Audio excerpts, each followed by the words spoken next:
पूर्वोत्तर का पठार।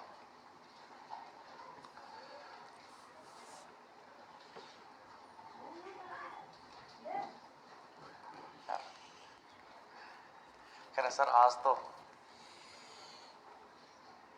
गोल्डन डे है माई लाइफ। अच्छा, महेंद्र जी गोयल सर ने और इंग्लिश वाले सर ने दोनों ने मेरी तारीफ की क्या? हाँ तो सही है, तारीफ तो सभी को अच्छी लगती है भाई। अरे भी थी बहुत बढ़िया है। हाँ, मेरा काम ओनली बुराई करना, मैं तारीफ नहीं करता, मैं बच्चों को मोटिवेट भी नहीं करता, मैं डीमोटिवेट करता हूं। है मेरा मानना है कि अगर बच्चा मोटिवेट होने से मोटिवेट होता है और डीमोटिवेट होने से डीमोटिवेट होता है तो वो कामयाब हो ही नहीं सकता। मेरा मानना है कि घर के अंदर माता पिता और बाहर टीचर, ये तीन ही जने चाहते हैं कि आप कामयाब हो, बाकी सारे के सारे गले में जाते कि तेरा तो हो ही नहीं सकता। अब सोच के देखो, यहां से आपको मोटिवेट करके भेजे, बाहर जाते डीमोटिवेट हो गए। गांव में कहावत है कि उठाया कुत्ता शिकार नहीं करता, और जो शिकार करता है वो अपने आप तैयार रहता है। डीमोटिवेट करके देखो, आनंद जो आता है ना डीमोटिवेट में।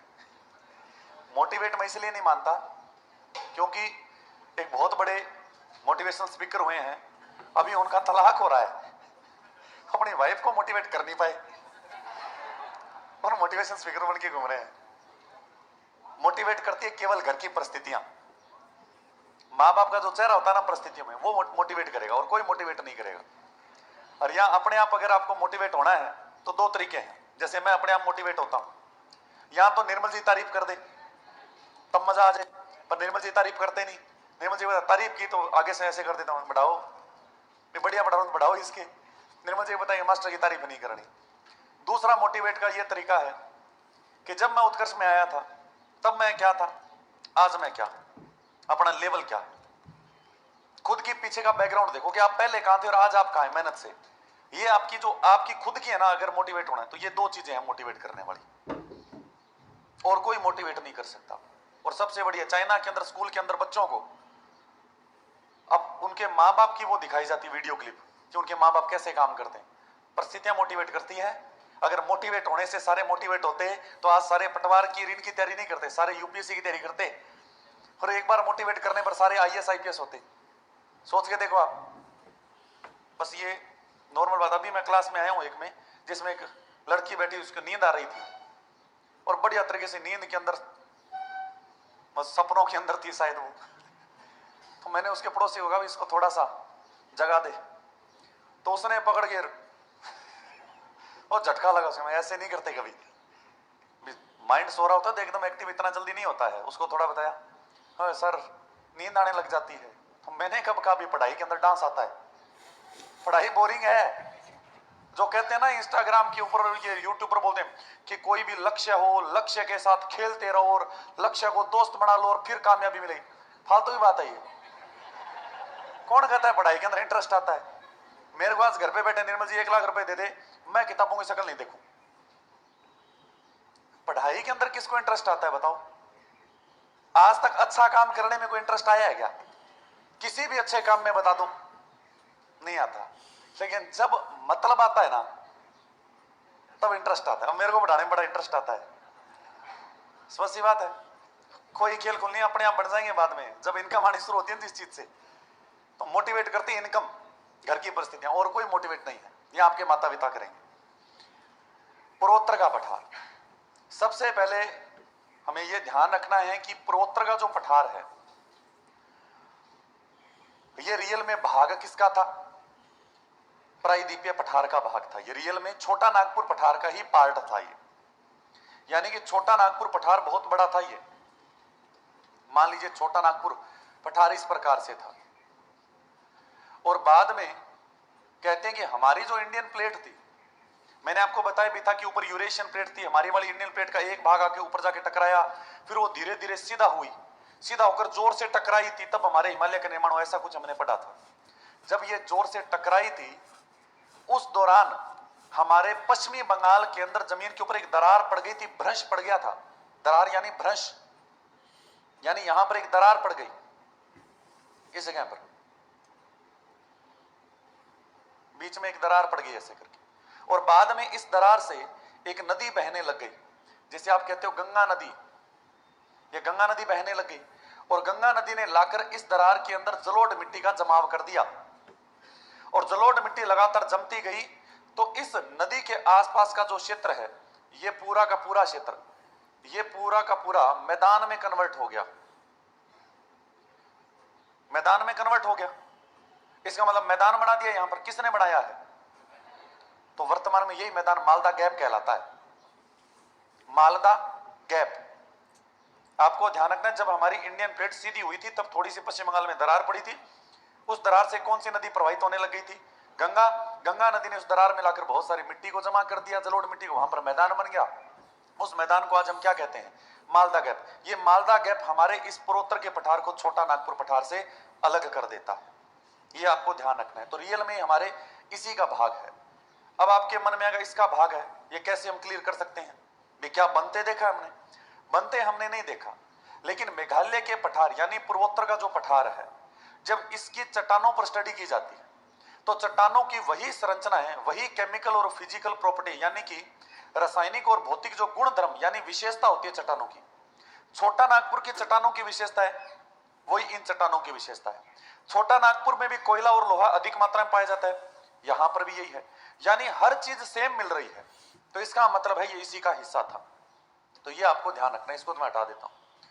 पूर्वोत्तर का पठार रियल में हमें ध्यान रखना है कि दो पठारों के मिलने से बना है। पूर्वोत्तर का पठार दो पठारों के मिलने से बना है। एक पठार का नाम है मेघालय का, या आप इसे क्या बोलते हो? शिलोंग का पठार। यह दो पठारों के मिलने से बना है। एक पठार तो है मेघालय का पठार या शिलोंग का पठार, एक पठार और है और इस पठार को बोला जाता है कार्बी एंगलोंग का पठार। इन दो पठारों के मिलने से बना है, यह आपको ध्यान रखना है। इन दोनों के मिलने से बना है। मेघालय के पठार का नाम मेघालय का पठार क्यों पड़ा? क्योंकि इस पठार का विस्तार केवल ही किस राज्य में है? मेघालय में है। मेघालय में विस्तार होने की वजह से इसका नाम क्या पड़ गया? मेघालय का पठार। इस पठार का नाम हम बात करें जनजातियों की वजह से पड़ा है, वहां पर जनजातियां बोलती है कार्बी एंगलों का पठार। यहां पर इस पठार की बात करें तो इस पठार का विस्तार कौन से राज्य में है? असम के अंदर है। तो आपको ध्यान रखना है, पूर्वोत्तर का पठार दो पठारों के मिलने से बना है, मेघालय या शिलोंग का पठार और एक का कार्बी एंगलों का पठार। यह पठार मेघालय में फैला है, वो पठार कहां है? असम में है। इस पठार के अंदर तीन पहाड़ियां हैं और उन पहाड़ियों का क्रम आपको ध्यान रखना है। पहाड़ियां हैं, उनका एक का नाम तो है गारो, एक का नाम है खासी, एक का नाम है जयंतियां। तीन पहाड़ियां हैं। ये पश्चिम से पूर्व की ओर क्रम है, परीक्षा में क्रम भी पूछा गया है। तो गारो, खासी, जयंतियां। अगर हम इसमें पहाड़ियां देखें तो इसमें जो पहाड़ियां, दो ही पहाड़ियां हैं। एक पहाड़ी का नाम है मिकिर, इसका तो पूरा नाम ही लिख देता हूं मैं, मिकिर, और एक पहाड़ी का नाम है रेंगमा। दो पहाड़ियां, इनके बारे में भले ही छोड़ देना, कारण ये इतनी ज्यादा परीक्षा में आती भी नहीं। बस इतना ध्यान रख लेना, कार्बी एंगलोंग पठार असम में है, ये कभी नहीं पूछी जाती। क्वेश्चन यहां से बनते हैं गारो, खासी, जयंतिया से। मेघालय के पठार पर तीन पहाड़ियां, पश्चिम से पूर्व क्रम। अगर हम सबसे पहले गारो पहाड़ी पर बात करें तो गारो पहाड़ी पर एक चोटी पड़ती है जिसका नाम है नोकरेक। गारो पहाड़ी पर पड़ती है, यह इस पूरे पूर्वोत्तर पठार की सबसे ऊंची चोटी है। तो मेघालय के पठार की तो अपने आप ही ऊंची हो गई। तो पूर्वोत्तर पठार की सर्वोच्च चोटी कहां पर पड़ती है? गारो पहाड़ी पर। नाम क्या है? नोकरेक। इस नोकरेक चोटी के ऊपर एक स्थान है जिसका नाम है तुर्रा। और तुर्रा भारत का वो स्थान है जहां पर सर्वाधिक दैनिक वर्षा होती है। एक दिन के अंदर सबसे ज्यादा बरसात भारत में यहां होती है। अब आपको सर मोसिनराम, वो विश्व में सर्वाधिक वार्षिक वर्षा वाला स्थान है। एक वर्ष में सर्वाधिक वर्षा विश्व में मोसिनराम में। एक दिन में सबसे ज्यादा, भारत की बात कर रहा हूं मैं, विश्व की नहीं कर रहा हूं। ये तुर्रा। जलवायु टॉपिक में एक बात लिखी आती है कि तुर्रा नामक स्थान पर एक दिन में इतनी बरसात होती है जितनी जैसलमेर में 10 सालों में नहीं होती। इतनी बरसात हो जाती है यहां पर तुर्रा नामक स्थान के ऊपर। नोकरेक के बारे में आपको यह ध्यान रखना, यह भारत का एक क्या है, बायोस्फीयर रिजर्व भी है, जैव मंडल आरक्षित क्षेत्र भी है। अब आते हैं खासी पहाड़ी पर। अगर खासी पहाड़ी की हम बात करें तो खासी पहाड़ी पर हमें 3 स्थान ध्यान रखने हैं। एक का नाम है मोहसिन राम, मासिन राम नहीं होता, मोहसिन राम।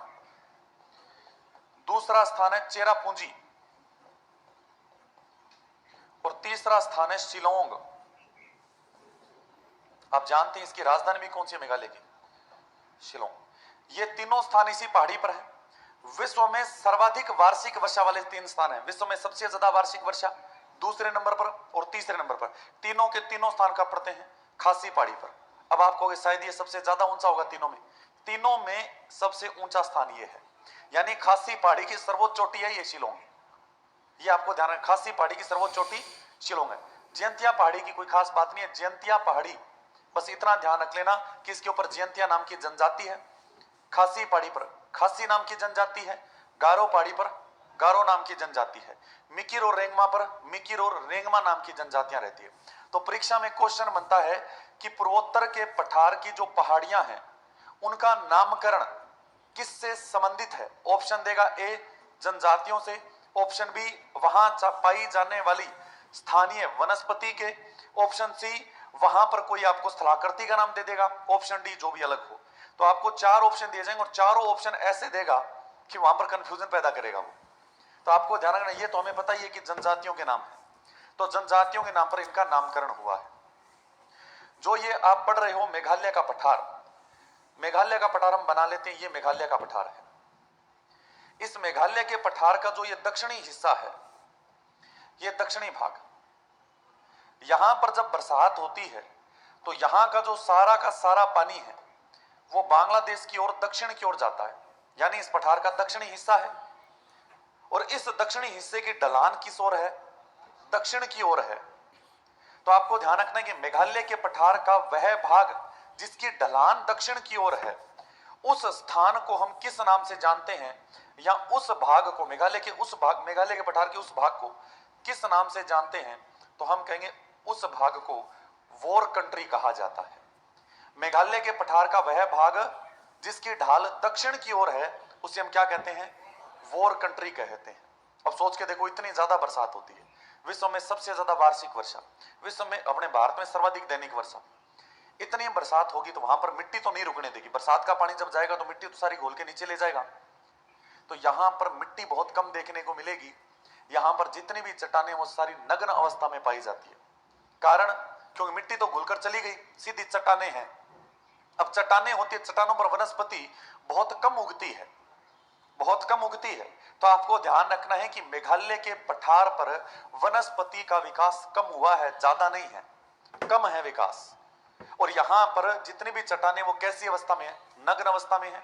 यहां पर खनिज कैसे हैं, तो छोटा नागपुर वाले हैं, वही कोयला, वही यूरेनियम, वही लोहा, वही मैग्नीज, तमाम जो खनिज हमारे निकलते हैं छोटा नागपुर पठार से, जैसे अब्रक है, यूरेनियम है, कोयला है, लोहा है, वो तमाम खनिज इससे निकलते हैं। क्यों? क्योंकि रियल में ये पार्ट किसका था, छोटा नागपुर पठार का। ये हमारा एक पठार हो गया, पूर्वोत्तर का पठार। एक बार फिर से मैं आपको दोहरा रहा हूं, फिर आगे बढ़ेंगे हम।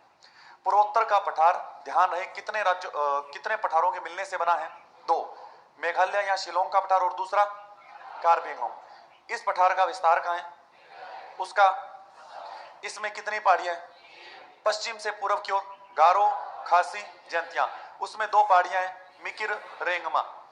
गारो पहाड़ी के ऊपर एक चोटी पड़ती है, नोकरेक, जो पूर्वोत्तर पठार की सर्वोच्च चोटी है, मेघालय पठार की भी सर्वोच्च चोटी है। इसको क्या घोषित किया गया है, बायोस्फीयर रिजर्व।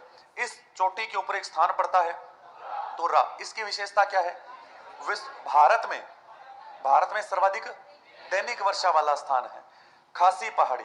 खासी पहाड़ी पर 3 विश्व में सर्वाधिक वार्षिक वर्षा वाले स्थान है, मोसिनराम, चेरापूंजी, शिलोंग। ये आपको ध्यान रखना है। यहां पर कितनी बरसात होती है आपके अंदाजे से, हमारे राजस्थान के अंदर इस हिस्से में जिसमें आज हम खड़े हैं 50 सेंटीमीटर से कम बरसात होती है, और 5 आंगल बरसात होती है अपने राज्य में, 5 आंगल बरसात आई है। और रिश्तेदारी में फोन पे फोन घुमाते, तुम्हारे बरसात आई है क्या? अपने ये सिस्टम ही होता है। मम्मी कहती है तेरे मामा के पास सर, दादी कहती है तेरे बुआ के पास सर, फोन पे फोन चलते हैं, हमारे आज बरसात आई है, 5 आंगल में इतने राजी। यहां पर आंगल का हिसाब ही नहीं चलता।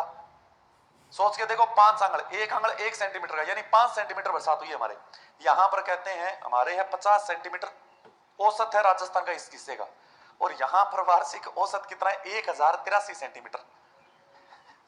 इतनी अपने आज दलदल बन जाएगा अपना। यहां पर चट्टानी एरिया, तो सारा का सारा पानी हाथों हाथ नीचे की ओर चला जाता है। बांग्लादेश में बाढ़ क्यों आती है? यही तो कारण है। तो ये हमने देख लिया। इस पठार की सर्वोच्च चोटी, चलो इन तमाम पहाड़ियों का नामकरण किसके आधार पर हुआ है? ठीक है, मेघालय के पठार का जो दक्षिणी भाग है, जिसकी ढलान दक्षिण की ओर है, उसे किस नाम से जानते हैं? और पूर्वोत्तर के पठार पर कैसे खनिज है? तो वह बता दो, लोहा, कोयला, अब्रक है, यूरेनियम है, वे तमाम खनिज जो हम छोटा नागपुर पठार में पढ़ते हैं, वे तमाम खनिज इसमें पाए जाते हैं। तो ये हमें ध्यान रखना होगा। इसके ऊपर जितनी भी चट्टानें वो नग्न अवस्था में है, यहां पर वनस्पति का विकास कम हुआ है। एक पठार कंप्लीट। दूसरा पठार देखते हैं। दूसरा पठार है छोटा नागपुर का पठार। छोटा नागपुर का पठार। छोटा नागपुर पठार वैसे तो कई राज्यों में फैला है, लेकिन इसका जो सर्वाधिक विस्तार है, इसका जो सर्वाधिक विस्तार है, यह झारखंड में है। सबसे ज्यादा इसका विस्तार झारखंड में है। इसके अलावा आप कितने राज्य में, जैसे उड़ीसा के अंदर भी विस्तार है, पश्चिमी बंगाल में विस्तार है, बिहार में विस्तार है, थोड़ा बहुत तेलंगाना और आंध्र प्रदेश में भी विस्तार है। सॉरी, हमने उड़ीसा, सॉरी वो तो दंडकारण्य, सॉरी, उड़ीसा, पश्चिम बंगाल, बिहार और झारखंड, 4 राज्यों में विस्तार है। और सर्वाधिक कहां पर है? झारखंड के अंदर विस्तार है। हमें झारखंड ही ध्यान रखना है, क्योंकि परीक्षा में आपको चारों ऑप्शन नहीं देगा एक साथ, वो एक ही कहेगा सर्वाधिक विस्तार बताओ, झारखंड। अब बात आती है कि छोटा नागपुर जो पठार है, इसकी खास बातें क्या है? तो ये काफी बड़ा पठार है।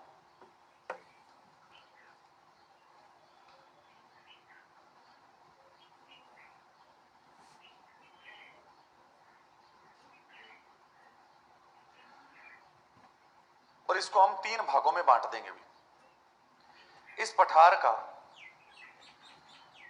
जो पश्चिमी हिस्सा है, ये वाला, इसके इधर इधर वाला हिस्सा, ये बिल्कुल समतल हिस्सा है, बिल्कुल सिंपल समतल सा हिस्सा है। हाँ, वो बात अलग है कि थोड़ी बहुत ऊपर चला जाए, थोड़ा बहुत नीचे, यानी उबड़ खाबड़ नहीं है, ये समतल हिस्सा है। तो छोटा नागपुर पठार का पश्चिमी हिस्सा समतल है, और इस समतल हिस्से को किस नाम से जाना जाता है? पाट भूमि।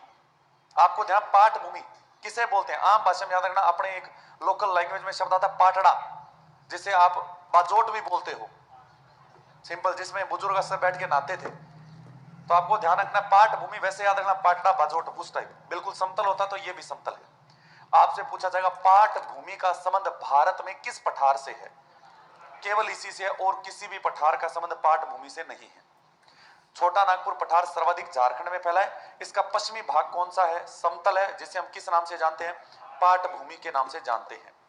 पाट भूमि की जो सर्वोच्च चोटी, इस पाट क्षेत्र की, इसकी जो सर्वोच्च चोटी है वो कौन सी है? नेत्रहाट है, जो कि झारखंड का एक हिल स्टेशन भी है, नेत्रहाट।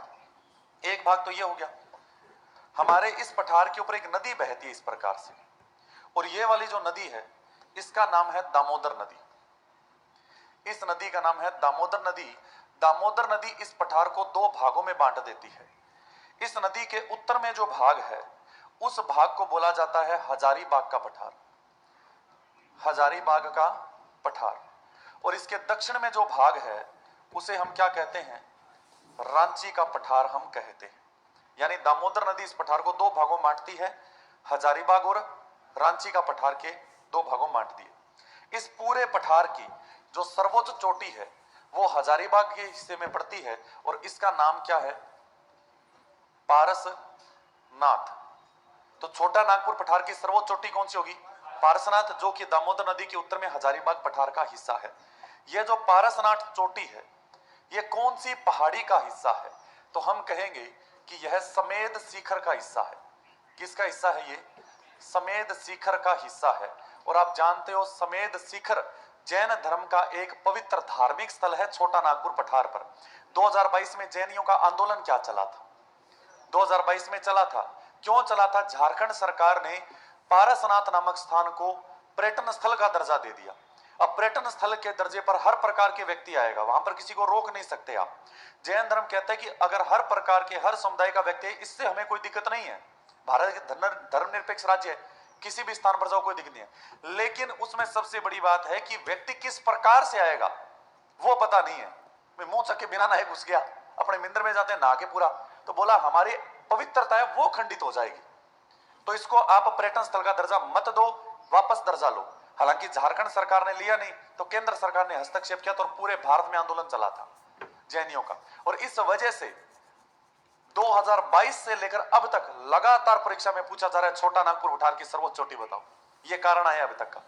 तो ध्यान रखना, छोटा नागपुर पठार का सर्वाधिक विस्तार कहां है? झारखंड में। इस पठार का पश्चिमी भाग किस नाम से जाना जाता है? पाट भूमि क्या होती है? समतल। इसका ऊंचा भाग कौन सा है? जो झारखंड का हिल स्टेशन है। इस पठार पर बहने वाली सबसे प्रमुख नदी कौन सी है? दामोदर नदी इस पठार को दो भागों में बांटती है, उत्तर में नीचे। और इस पठार की जो सर्वोच्च चोटी है वो कौन सी है? कौन से किसका हिस्सा है? और समेध शिखर या पारसनाथ कौन से धर्म का पवित्र धार्मिक स्थल है? जैन धर्म का पवित्र धार्मिक स्थल है। यहां तक कि नेत्रहाट भी जैन धर्म का पवित्र धार्मिक स्थल है। ये आपको ध्यान रखना होगा। इसके अलावा हम और बात करते हैं इसके अंदर।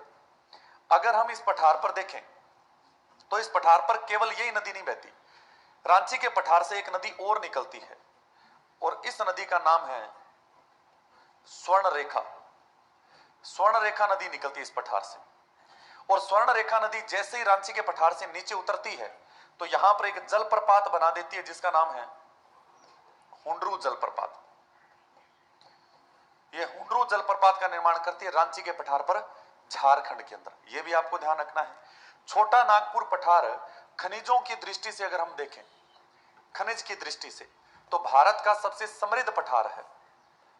खनिजों की दृष्टि से सबसे समृद्ध पठार है, यानी सबसे अमीर है, समृद्ध पठार है। इसीलिए इस पठार को आप देख सकते हैं भारत का रूर प्रदेश कहते हैं।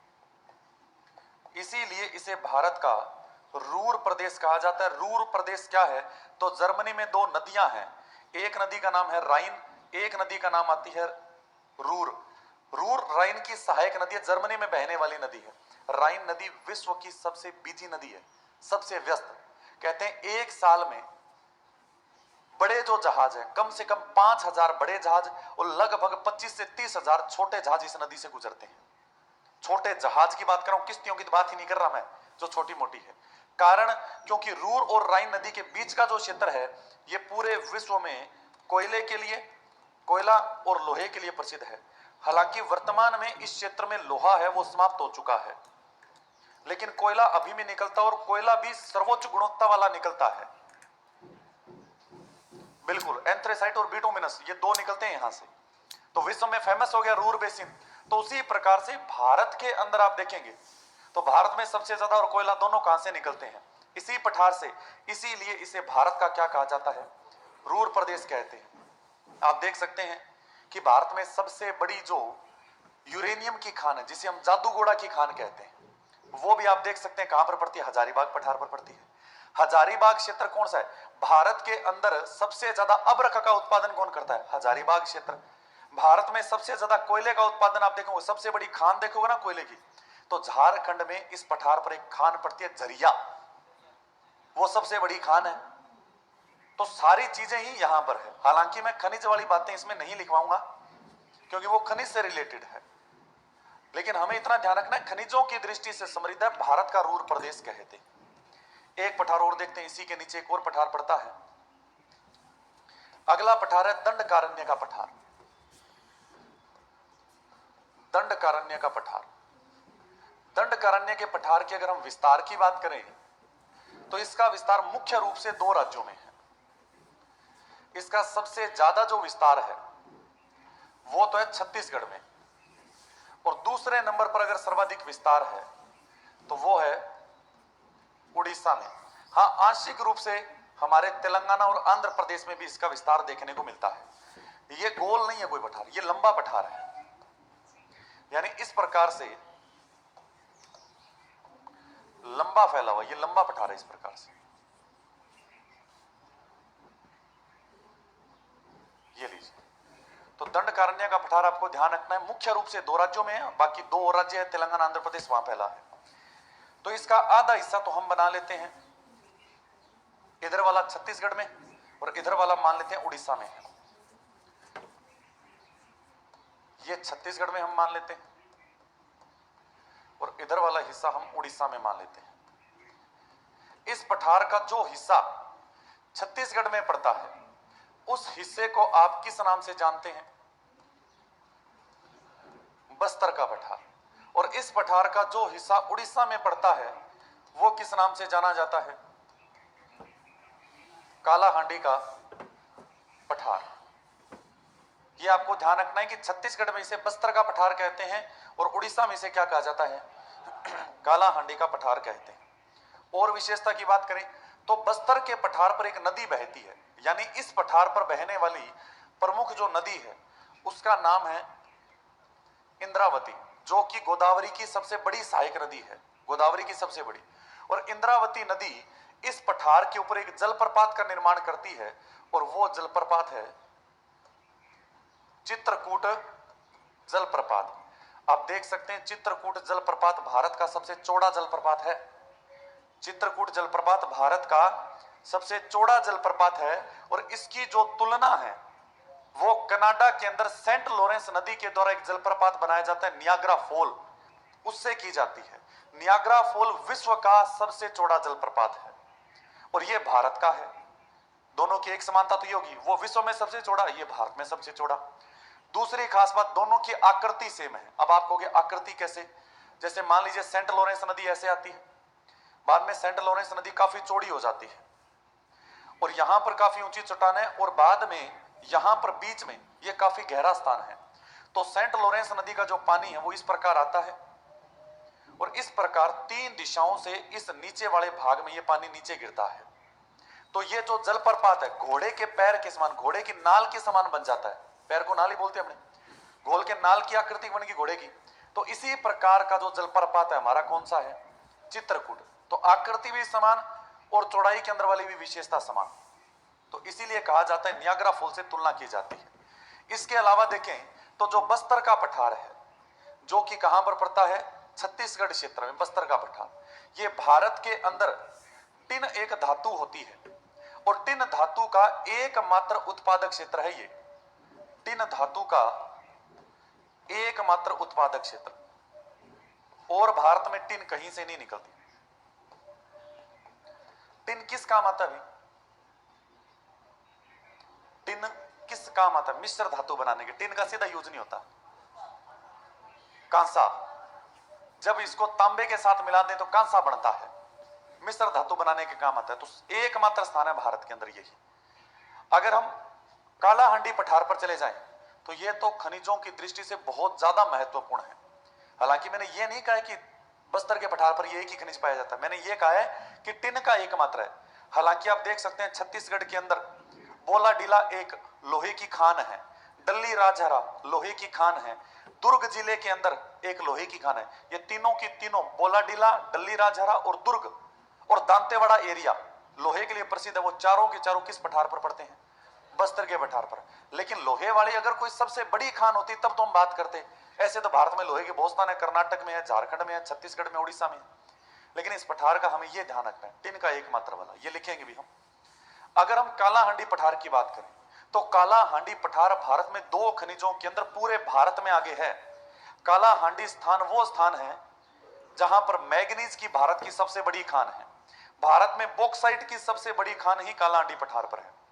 और कहते हैं कि भारत का उड़ीसा राज्य भले ही मैग्नीज हो भले ही बॉक्साइट हो, दोनों का 90% उत्पादन अकेला उड़ीसा करता है। और 90% में से 90% को अगर 100 माने तो 80% अकेला ये कर देता है। यानी भारत का 80% मान लीजिए आप, अकेला ये पठार करता है। तो ये पठार आपके 2 खनिजों के लिए फेमस हो गया, एक तो है मैग्नीज के लिए और एक आता है बॉक्साइट के लिए। मैग्नीज किस काम आता है?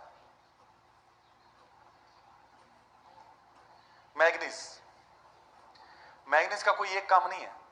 मैग्नीज ज्यादातर आपको कहां मिलेगा? जो लो इस्पात उद्योग होता है उसमें काम आता है।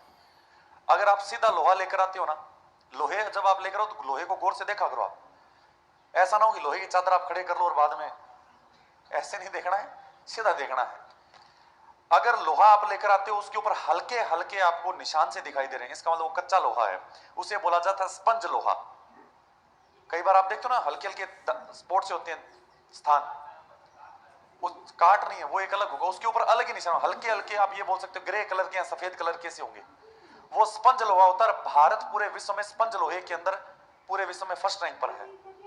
कई बार आप लोहा लेकर आते हो जो आप कह रहे हो जैसे जंग खाए और पूरा ब्लैक कलर का होगा, फुल ब्लैक का, मोटी चादर होगी, वो सबसे बेस्ट क्वालिटी का लोहा होता है। अब वो लोहा कैसे तैयार हुआ? तो स्पंज लोहे में जब मैग्नीज मिलाते हैं तब लो इस्पात तैयार होता है। 1000 किलो यानी 10 क्विंटल, एक टन लोहा बनाने के लिए 990 किलो लोहा चाहिए और 10 किलो मैग्नीज चाहिए, सिर्फ 10 किलो। और आप सोचो कि हम 50-50 मिला दें, फिर वो लोहा नहीं बनेगा, स्टील बन जाएगा। आपके घर में स्टील की बाल्टी होती है ना, सभी के स्टील की, तो स्टील बन जाएगा।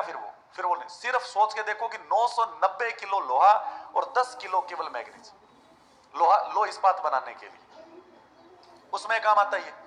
हमारे घरों के अंदर कार जीप ट्रैक्टर के अंदर बैटरियां होती है, बैटरी में काम आता है, कांच उद्योग में काम आता है, रंग जो केमिकल वाले कलर बनाते हैं उसमें काम आता है। तो बहुत सारे काम है इसके, यानी सीधे तौर पर इसे कोई यूज नहीं करता, किसी न किसी चीज के अंदर यूज किया जाता है। जैसे लो इस्पात उद्योग में लोहे के साथ मिला दिया, कांच उद्योग में काम में ले लिया, केमिकल वाले कलर उद्योग में काम ले लिया, या शुष्क जो बैटरी होती है उसको बनाने में काम में ले लिया। तो मैग्नीज के बहुत सारे काम है। बॉक्साइट आप जानते हैं, बॉक्साइट से एल्यूमिनियम की प्राप्ति होती है। एकमात्र धातु है एल्यूमिनियम जिस पर जंग लगना बढ़िया माना जाता है। एकमात्र धातु जिस पर जंग आ गया इसके ऊपर तो सबसे उच्च गुणवत्ता का एल्यूमिनियम है। आप देख सकते हैं उस गेट के ऊपर जो डोर मशीन लगी हुई है वो एल्यूमिनियम की बनी हुई है, वो गेट भी एल्यूमिनियम का बना, उसके ऊपर कलर कर रखा है, वो एल्यूमिनियम का बना हुआ है। जहाज सारी जितने में हवाई जहाज वो सारी एल्यूमिनियम की बनी होती है। इसीलिए आप देख लो पक्षी के टकराते ही उसके अंदर पूरा का पूरा तितर बितर कर देता है। वो पक्षी टकराते ही पूरा का पूरा जहाज का देखना आगे से मतलब पूरा उसके डेंट पड़ जाएगा, एल्यूमिनियम की बनी होती है। एल्यूमिनियम लोहे जैसी मजबूती देता है, लेकिन हल्की धातु होने की वजह से इसका उपयोग ज्यादा लिया जाता है। जितने भी टावर वगैरह बनाए जाते हैं वो सारे किसके होते हैं? अब सोच के देखो, लोहे का टावर हो और आंधी आई थी नागौर के अंदर, वो टावर गिरा था, एक वीडियो हुई थी। अब किसी घर के ऊपर लोहे का टावर इतना ऊंचा गिर जाए तो छोड़ेगा क्या? कुछ नहीं छोड़ेगा। एल्यूमिनियम हल्का होता है, उसमें काम में लेते हैं। तो ये हमारा दंडकारण्य का पठार है। अगला पठार हम देखते हैं मालवा का पठार।